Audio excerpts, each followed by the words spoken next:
जे शेतकरी या 5 नियमांमध्ये बसतील तेवढ्या शेतकऱ्यांची कर्जमाफी होणार आहे आणि बाकीचे शेतकरी हे अपात्र म्हणून गृहीत धरले जातील. सरकारकडून शेतकऱ्यांसाठी एक तातडीची सूचना देखील देण्यात आलेली आहे. फार थोडे दिवस शेतकऱ्यांकडे राहिलेत. एक काम ताबडतोब बँकेत जाऊन करायला सांगितलं आहे, कारण की ते काम जर केलं नाही तर तुम्ही पात्र असूनही अपात्र होऊन जाल. पहा, कर्जमाफीची फायनल तारीख जाहीर केलेली आहे. पैसे मंजूर करण्यात आलेले आहे. स्वतः मुख्यमंत्र्यांनी ही माहिती दिलेली आहे. शेतकऱ्यांची बँकांकडून तपासणी आता सुरू झालेली आहे. त्यामुळेच मुख्यमंत्र्यांनी शेतकऱ्यांना एक काम बँकेमध्ये जाऊन ताबडतोब करायला सांगितले आहे. ही 2 कागदपत्रे बँकेत घेऊन जायला सांगितलेली आहे. पहा, जर तुम्हाला तुमचं कर्ज माफ व्हावं अशी इच्छा असेल तर हा व्हिडिओ चुकूनही बंद करू नका, कारण की तुमच्याकडे खूप कमी वेळ राहिलाय. 1 जूनपासून कर्जमाफीची अंमलबजावणी होतीये. तुम्ही नेमकं काय करायचं की ज्यामुळे तुम्ही अपात्र होणार नाही आणि कोणत्या 5 प्रकारच्या शेतकऱ्यांना कर्जमाफी मिळणार नाही, सगळी सविस्तर माहिती आपण व्हिडिओमध्ये देणार आहे. पहा, कालपर्यंत ज्या कर्जमाफीच्या बाबतीतल्या बातम्या आल्या होत्या त्या सगळ्या बातम्या आता खोट्या ठरल्या, कारण की खरी बातमी आज पहिल्यांदाच समोर आली आहे. त्यामुळे तीच बातमी तुमच्यासमोर व्यवस्थितपणे देणार आहे.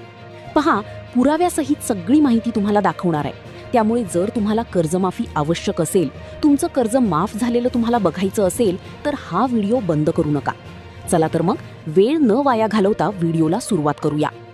सर्वात आधी आपण अगदी 30 सेकंदाच्या आत ते 5 नियम कोणते आहेत, तुमची पात्रता नक्की कशी तपासली जाणार, नेमकं कोणत्या कोणत्या बँकांचे कर्ज माफ केले जाईल, कोणत्या जिल्ह्यांमध्ये ही कर्जमाफी दिली जाणार, कोणते शेतकरी या संपूर्ण योजनेतून बाद केले जाणार, कर्जमाफी मोजण्यासाठी नक्की कोणती तारीख अंतिम धरली जाईल आणि नेमके कोणाचे कर्ज अडकून पडणार, अशा तुमच्या मनातील सर्व प्रश्नांची उत्तरे पुराव्यासह या व्हिडिओमध्ये देणार आहे. हा संपूर्ण व्हिडिओ पाहिल्यानंतर तुम्हाला कोणत्याही बँकेचे उंबरठे झिजवावे लागणार नाही आणि कोणत्याही सरकारी अधिकाऱ्याच्या मागे चक्रा मारण्याची गरज उरणार नाही. हा व्हिडिओ जर तुम्ही शेवटपर्यंत 100% पूर्ण बघितला तर तुमची कर्जमुक्ती अगदी पक्की होणार म्हणजे होणार. चला तर मग अजिबात वेळ वाया न घालवता थेट मुख्य मुद्द्याला सुरुवात करूया. सरकारने यावेळीच्या कर्जमाफीच्या योजनेला पुण्यश्लोक अहिल्यादेवी होळकर कर्जमाफी योजना असे नाव दिले आहे. या नावाने या योजनेला मंजुरी देण्यात आली आहे.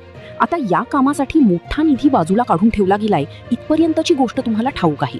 ही घोषणा झाली हे देखील तुम्हाला माहीत आहे. पण सरकारने यात एक शब्द गोवला होता, पात्र शेतकरी, आणि याच एका शब्दाने सर्व कास्तकारांची रात्रीची झोप उडवली आहे.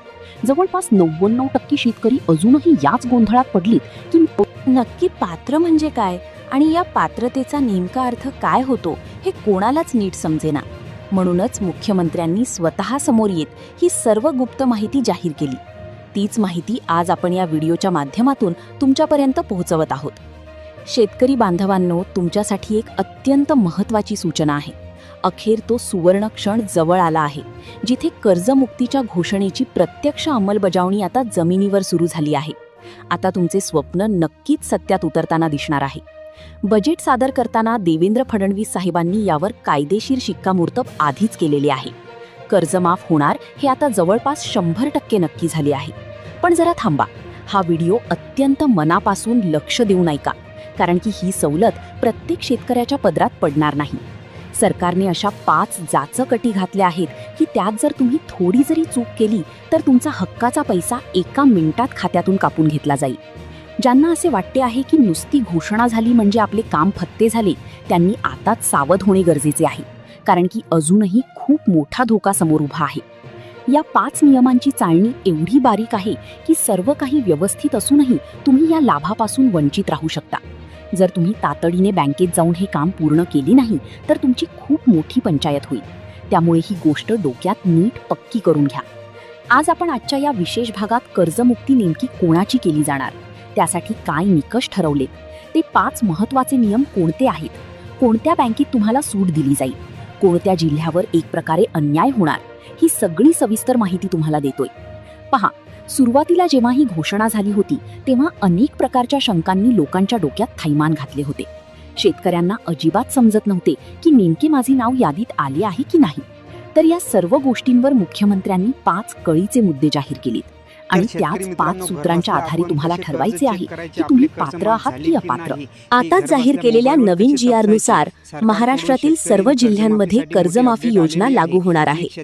परंतु त्यासाठी काही अत्यंत महत्त्वाचे नियम आणि अटी पाळणे बंधनकारक राहील. सर्वात पहिली महत्त्वाची गोष्ट म्हणजे या योजनेअंतर्गत केवळ पीक कर्ज क्रॉप लोन 100% माफ केले जाईल. गुरांचा गोठा बांधणे, ट्रॅक्टर खरेदी किंवा विहीर खणून पाईपलाईन करणे अशा मुदत कर्जांसाठी टर्म लोन सरकारने एक वेगळी अट ठेवली आहे. या कर्जमाफीसाठी 30 सप्टेंबर 2025 ही अंतिम तारीख डेडलाईन निश्चित करण्यात आली असून या तारखेपर्यंत कर्ज बँकेच्या रेकॉर्डवर थकबाकीत असणे अनिवार्य आहे. ज्यांनी 1 ऑक्टोबर 2024 नंतर नवीन कर्ज घेतले आहे त्यांना तांत्रिक कारणांमुळे कर्जमाफी मिळणार नाही. मात्र अशा शेतकऱ्यांना 50,000 रुपयांचे प्रोत्साहनपर अनुदान दिले जाईल. तसेच प्रामाणिकपणे हप्ते भरणाऱ्यांना 50,000 रुपयांचा विशेष बोनस मिळेल.